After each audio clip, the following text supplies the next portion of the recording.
Hey guys, what's up? It's Joe Ready from Rady's Rides.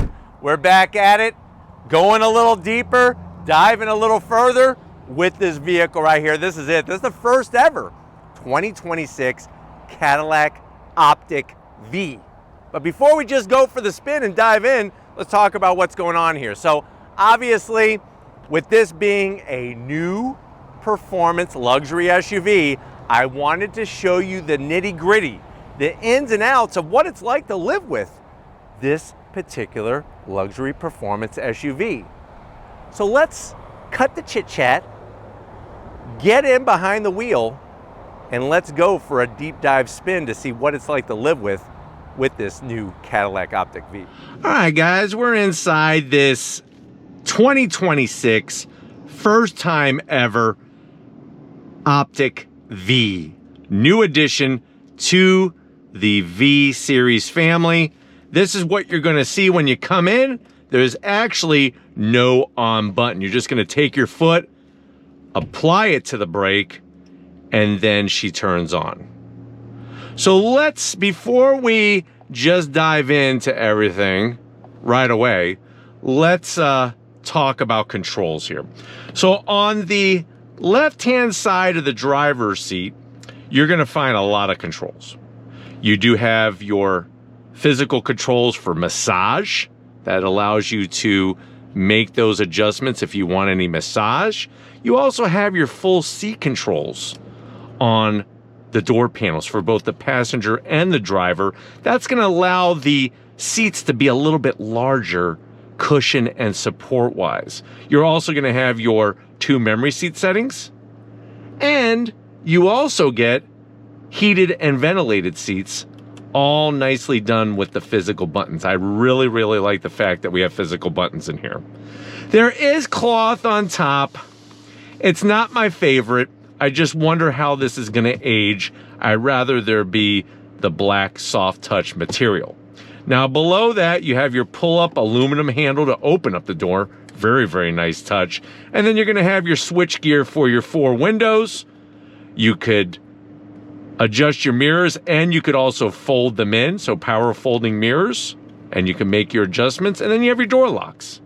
That covers everything on the driver's door panel.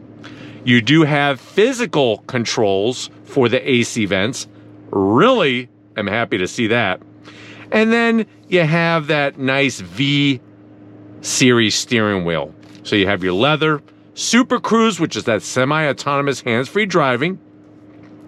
You do have your V button, your V mode button. I'll show you how that works. Your cruise control, controls for things on the infotainment system, the volume, and then you'll notice one metal paddle on the left-hand side behind the steering wheel. This is for if you want to use some braking without actually hitting the brake pedal. You have your electric shifter on the right, and then turn signal and windshield wipers on the left. Now, when it comes to that beautiful screen, the OLED 9K resolution screen, on the driver's side, you do have some touchscreen capability. So you could actually make changes to things right on the side here. So right now I'm in Tour. You could switch to Sport if you don't want to do the Tour. You could just make it Sport like that, or you can link it to the drive mode. So right now I'm in Tour, and it shows your Tour screen gauge setup. I could go back. I could bring up the map. There's your map, so you can have 2 maps, all your driver assist, or you could just have a nice clean screen, which I like. So if you're stressed out with all this information that you see all day long, you could just have the clean screen. But I'm going to go back to energy, so it gives you that really nice setup there for the information. So we'll go to Tour. There's Tour, or you could do energy, where it has your charge. Obviously, it shows your power gauge, your usage gauge, all that. But we'll keep it on the standard Tour gauge setup. You have a clock, outside temp, the date, you have your Sirius XM, and then you have your how much charge you have in percentage and mileage, and a visual graph. And then you have your speedometer right in the center. That covers all of that. Now, on that extending floating center console, right around where all that beautiful carbon fiber is, you do have a volume knob, physical volume knob. You could also make adjustments to your infotainment system, all by making movements on your control knob here. So if I want to do ambient lighting, you have all that great ambient lighting that I showed you in the other video. We could bring up our cameras, and the cameras are, I mean, the quality of the cameras are absolutely stunning. Absolutely stunning. And then you could do other things like your climate control. You're just going to twist and then push down on that nice metal control knob there. There's our dual climate control. You can utilize the screen, or you could utilize the physical toggle switches for the AC. That's a nice touch. Now, one thing you'll notice on the infotainment system screen, I'll come home, is that you do have some easy access pull-out buttons. So you have your one pedal operation. You could turn it on and off and set the level of sensitivity. You could open up your glove box, and then you have your other controls for shutting off traction control, all that kind of stuff, all on the screen. You then also have other easy access icons for things like your map, your charging, your Sirius XM, all those kinds of things. I could go very easily. I know I always like to listen to 80s on 8. That's my usual. But there we are, 80s on 8. And then here is your home screen. So very intuitive, very easy to use. The big zonk is no Apple CarPlay or Android Auto. So just something to be aware of. You have your drive modes. Easy access, including V mode, which you could actually turn on competitive mode, which shuts off traction control and electronic stability control, which is nice. We're going to keep it in Tour for right now. But I like the graphics. Easy to read, easy to get to. You have a nice large head-up display. Here's your toggle switches for your AC. You're just going to lift up and push down to set your temperature, your blower fan. Real straightforward. And then up top here, of course, you have your digital rear view mirror. You do have an inside camera, which is kind of neat. And then you do have your controls for your power shade on the sunroof, which I just hit the camera with. So easy control on your sunshade. Wireless charging, you just drop your phone in there. And that's it in a nutshell. If you're ready, I'm ready to take you for a little spin. So obviously, column shift, you push up to go into reverse. There's your backup cameras, nice clear. Very easy to drive this. I love the size of it. Because this is the first Optiq-V, that means this is Cadillac's first compact luxury performance EV. I could use the paddle to brake, or I could use the actual brake pedal, or I have one pedal operation on. But pulling out, very, very smooth, very comfortable. It's easy to get to everything, which is nice. And it's one of those vehicles that just makes sense. I like the fact that it doesn't have all this piped in sound and junk. I could go into sport mode. That's gonna make some adjustments. Let you know how it increases your steering, your suspension, your braking. Or you just hit V right on the steering wheel and that brings you right into V mode. And then you could turn on and off competitive mode or not. But just a very, very well laid out interior. Because it's an EV, you have that lower center of gravity, which is nice. Parking brake is going to be on the left, and also auto hold if you like to have auto hold, and also the button to pop the rear lift gate. That's on the left hand side below the AC vent on the driver's side.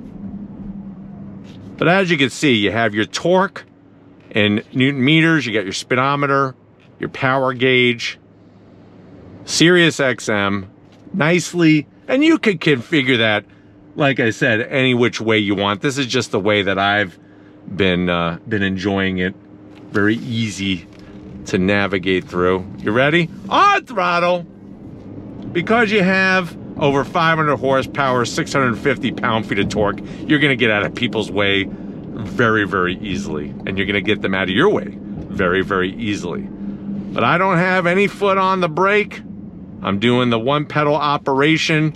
I've gotten used to it. It does take some time to get used to, but I think once you get the hang of it, it really isn't a big deal. What's funny is you have a manual tilting and telescoping steering wheel, which surprised me in this vehicle. I'm surprised that's not electric in this electric Optiq-V.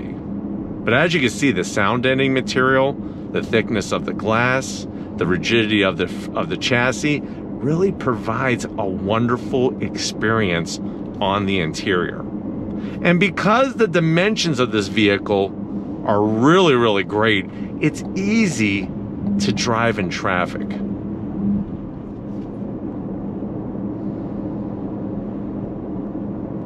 But I find myself comparing this to the other luxury performance SUVs out there, and this one seems to check off a lot of boxes if that's what you're looking for.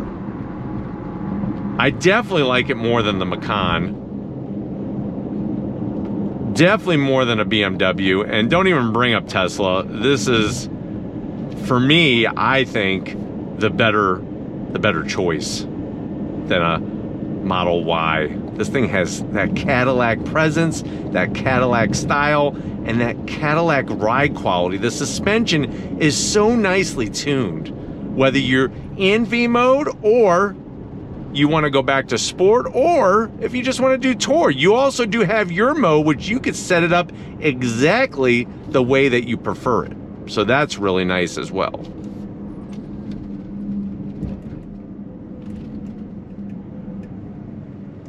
But it's really easy to drive. It's very easy to live with. You have tons of usability with the cargo space.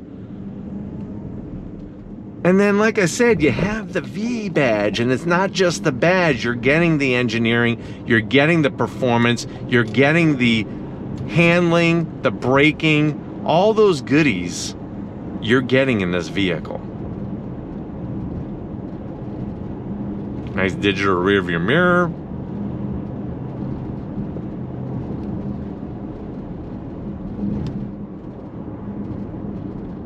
Just a really great option, and I'm not surprised that they did it. It makes sense when you have the Lyriq V, and then of course you have the other Vs, CT5V Blackwing, Escalade V. It will be interesting to see what other V vehicles they are going to be bringing to market. But materials are nice, not a bunch of gloss black. Even though I don't love the cloth, I do like it more than gloss black. I'm glad they didn't just gloss black the whole interior. And I really think it was smart to bring some of that blue in here, especially with the way ours has those blue calipers up front. Another nice touch.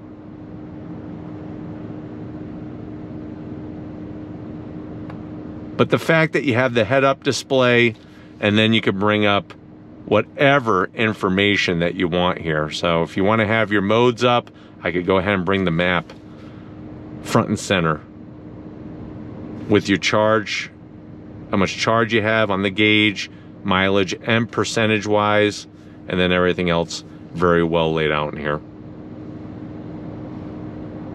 Visibility is great. They pull the A-pillars very far apart.